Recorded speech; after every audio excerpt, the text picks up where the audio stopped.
Channel में। आज देखेंगे हम सिंपल इंटरेस्ट किस तरह से निकाला जाता है। देखिए, आप कहीं भी किसी से उधार लेते हैं या कोई भी यानी कोई भी बैंक या कोई भी लोन देते हैं, कोई भी ब्याज से पैसे देते होंगे लोग अपने गांव के, कोई शहर के इम्पोर्टेंट अगर काम रहा तो ब्याज से पैसे ले लेते हैं, तो उसके ऊपर सिंपल इंटरेस्ट रहता है कि कंपाउंड इंटरेस्ट रहता है।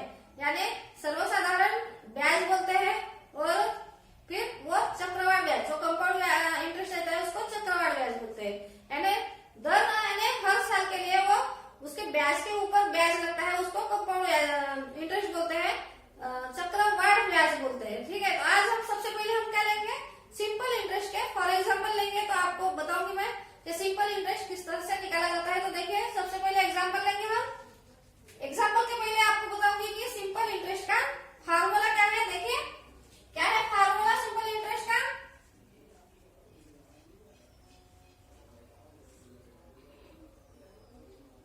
ठीक है, फार्मूला बताऊंगी मैं। सिंपल इंटरेस्ट का फार्मूला क्या है, is equal to P. P यानी प्रिंसिपल, जो हम मुद्दल लेते हैं दूसरों से या ब्याज से अगर पैसे लिए जो हमें अमाउंट मिलते हैं उसको बोलते हैं प्रिंसिपल मुद्दल। ठीक है, बाद में क्या आ जाएगा वो रेट। रेट क्या, रेट वो जो मुद्दल लोग देते हैं, जो हमें जो साहूकार से हम पैसे लिए उसने किस रेट से हमें पैसे दिए हैं वो रेट।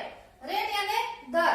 दर यानी कितने परसेंट से हम उधार लेके आए, कितने परसेंट से हम पैसे लेके आए, उसके हिसाब से वो परसेंट पे देते हैं। ठीक है, तो यहाँ पे क्या आ जाएगा, रेट आ जाएगा। ठीक है, रेट यानी दर। बाद में क्या आ जाएगा वो, हम कितने साल के लिए अमाउंट ले लेते हैं, कितने साल के लिए प्रिंसिपल लिया है, कितना साल के लिए कर्जा लिया है, उसके ऊपर रहता है वो साल। साल यानी ईयर, यानी उसको बोलते हैं टाइम। क्या रहता है वो, टाइम रहता है। तो ठीक है, ये जो हमने रेट लिया है, रेट क्या रहता है, परसेंटेज में रहता है। ठीक है, रेट कैसे रहता है, परसेंटेज में रहता है, इसलिए रेट के नीचे में वो 100 लिखना पड़ता है, क्योंकि वो परसेंटेज में रहता है। तो परसेंटेज किस में आता है, 100 में आता है, 100% के हिसाब से। ठीक है, तो इसलिए हमारा फार्मूला क्या बन गया फिर, P R T. P multiply R multiply T, यानी प्रिंसिपल, रेट एंड टाइमिंग। ठीक है, डिवाइड बाय 100। तो ये हमारा हो गया फार्मूला।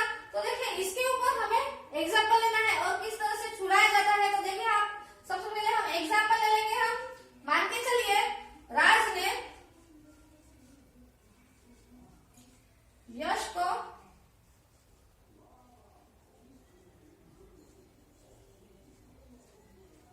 4000 रुपीज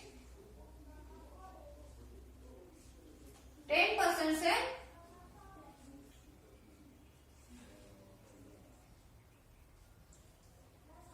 साल के लिए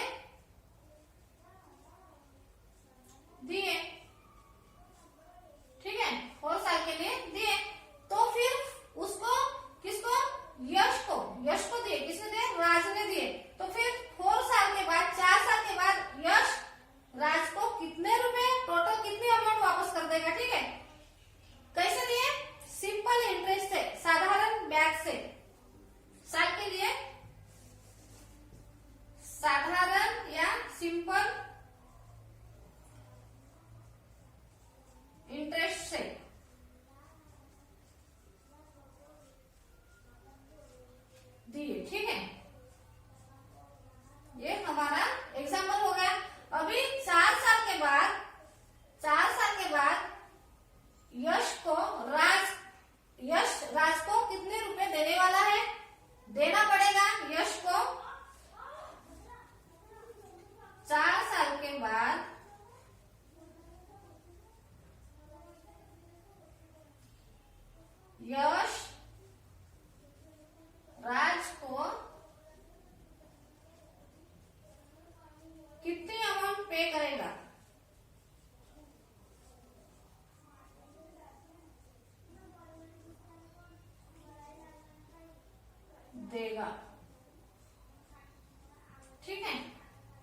है। अभी 4 साल के बाद यश को कितनी अमाउंट देनी पड़ेगी, तो 4 साल का ये है इंटरेस्ट, सिंपल इंटरेस्ट 4 साल का कितना आ गया 1600 रुपए, 1600 रुपीज आ गया। ठीक है, अभी उसका इंटरेस्ट के साथ क्या मुद्दल भी वापस करने हैं, सिर्फ इंटरेस्ट देगा के वो नहीं, इसके साथ ये प्रिंसिपल मुद्दल भी देना पड़ेगा ना। तो हमारा टोटल अमाउंट यश साहब राज को कितना देने वाला है, तो देखिए कैलकुलेशन कर लीजिए। 4000 प्रिंसिपल जो 4000 लिए थे वो 4000 और ये हमारा इंटरेस्ट।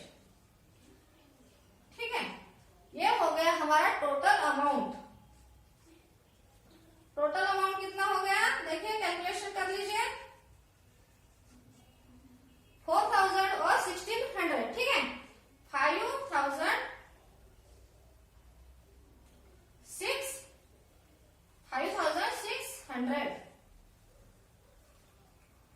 ठीक है, क्या हो गया हमारा 5600, ये टोटल अमाउंट हो गया। ये कौन देगा, यश देगा राज को। ठीक है, ये हमारा हो गया सिंपल इंटरेस्ट से हम किस तरह से फार्मूला के हिसाब से हम टोटल अमाउंट निकाल सकते हैं। अगर टोटल अमाउंट का नहीं दिया है, सिर्फ इंटरेस्ट निकालना है तो यहाँ तक करना है। अगर टोटल अमाउंट पूछा है कि 4 साल के बाद कितने अमाउंट देनी पड़ेगी, तो ये फिर सिर्फ इसमें ऐड करना है, प्रिंसिपल में इंटरेस्ट ऐड करना है और टोटल हमारा आ जाएगा। ठीक है, समझ में आ गया। देखिए इस तरह से आप 1-2 एग्जाम्पल ले लीजिए और चुरा के देख लीजिए, आपको बहुत जल्दी समझ में आ जाएगा। प्रैक्टिस थोड़ा कर लेंगे तो बहुत ही सिंपल तरीका है। बाद के अगले वीडियो में हम देखेंगे कि कंपाउंड इंटरेस्ट किस तरह से निकाले जाते हैं। ठीक है, आपको समझ में आ गया। चलो थैंक यू दोस्तों आपको मेरा वीडियो देखने के लिए। और देखिए आपको समझ में आ गया होगा तो जरूर लाइक कीजिए, ज्यादा से ज्यादा शेयर कीजिए और सब्सक्राइब कर लीजिए, ताकि जो भी मैं वीडियो बनाऊं आप तक पहुंचे और आप आपको भी अच्छे वीडियो बना के भेजूं मैं, और आप भी देख के प्रॉब्लम सॉल्व करते रहिए। ठीक है, थैंक यू।